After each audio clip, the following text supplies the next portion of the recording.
ফিলিস্তিনের মানুষ কিন্তু রাতে যারা ঘুমাচ্ছেন তারা জানেন না সকালে তারা ঘুম থেকে জেগে উঠবেন কিনা, এবং যেই শিশুকে হত্যা করা হচ্ছে সেই শিশু জানেও না যে তার মৃত্যুর কারণ কী কারণে তাকে হত্যা করা হচ্ছে। সারা পৃথিবীব্যাপী যে মানবতার যে ফেরিওয়ালারা আছেন তারা মনে হয় এই মুহূর্তে কাঠের চশমা পরে বসে আছেন, যেখানে শিশু নারী থেকে শুরু করে সাংবাদিকদেরকে পর্যন্ত প্রাণনাশ করা হচ্ছে।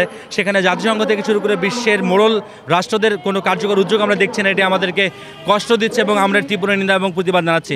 একই সঙ্গে আমরা এটিও বলতে চাই, যে সমস্ত মুসলিম দেশ ইসরায়েলের সঙ্গে ব্যবসা বাণিজ্য করছে এবং তাদেরকে অস্ত্র দিয়ে সহায়তা করছে, সেই দেশগুলোকেও যেন প্রশ্নের সম্মুখীন করা হয়, সেটি এখন সময়ের সবচেয়ে বড় দাবি। এবং পৃথিবীর মানুষের দৃষ্টি ইসরায়েলের বিরুদ্ধে কী ব্যবস্থা নেওয়া হয় সেটি দেখবার জন্য আমরা এখন অধীর আগ্রহ অপেক্ষা করছি। আজকে সারা বিশ্ব আমার মনে হয় কাঠের চশমা পরে আছে, যেখানে ইসরায়েল ফিলিস্তিনির গাজার যে আমাদের মুসলিম ভাই ও বোনেরা আছে তাদের উপর নির্বিচারে গুলি করে তাদেরকে ধ্বংস করে দেওয়া হচ্ছে।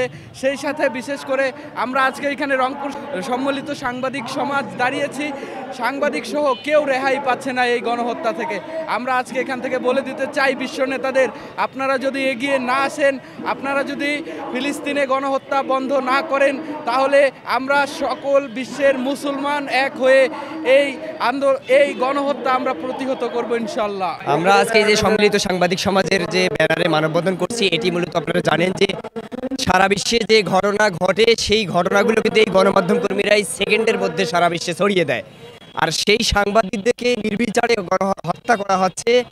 এই যে গণহত্যা চলছে, এই গণহত্যার বিরুদ্ধে আমাদের এই অবস্থান। আপনারা জানেন যে একজন মহিলা, একজন গর্ভবতী মা কিভাবে ছটফট করতেছিল, যেটি আমাদের সামাজিক যোগাযোগের মাধ্যমে এসছে। এটিও কিন্তু সাংবাদিকদের অবদান। এই অবদান সাংবাদিকদের, যেখানে সাংবাদিকরা এই জিনিসগুলো তুলে নিয়ে আসছে সেখানে সাংবাদিকদেরকে নির্বিচারে হত্যা করা আছে। এটির আমরা প্রতিবাদ জানাই এবং অবিলম্বে জাতিসংঘ থেকে তদন্ত কমিটি করে এর একটি সুবিচার নিশ্চিতের দাবি জানাচ্ছি। এখানে অত্যন্ত দুঃখ এবং ভারাক্রান্ত হৃদয় নিয়ে দাঁড়িয়েছি রংপুরের সম্মিলিত সাংবাদিক সমাজের ব্যানারে।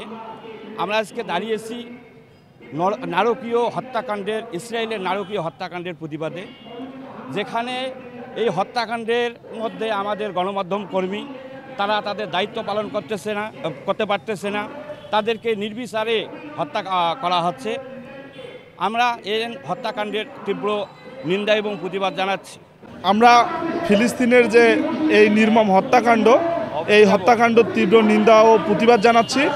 সেই সাথে আগামীতে যেন এরকম হত্যাকাণ্ড না ঘটে সেজন্য বাংলাদেশ সহ সারা বিশ্বের মানুষকে আহ্বান জানাচ্ছি, তারা যেন ফিলিস্তিনের সাথে বা মুসলিম যে মানুষ যারা ব্যবসা বাণিজ্য করছে ফিলিস্তিনের সাথে, অবশ্যই তারা যেন সে সকল কার্যক্রম বন্ধ করে দেয়। আমরা এরই মধ্যে এই গাজায় যে তীব্র হামলা চালাচ্ছে এর প্রতিবাদ জানাচ্ছি।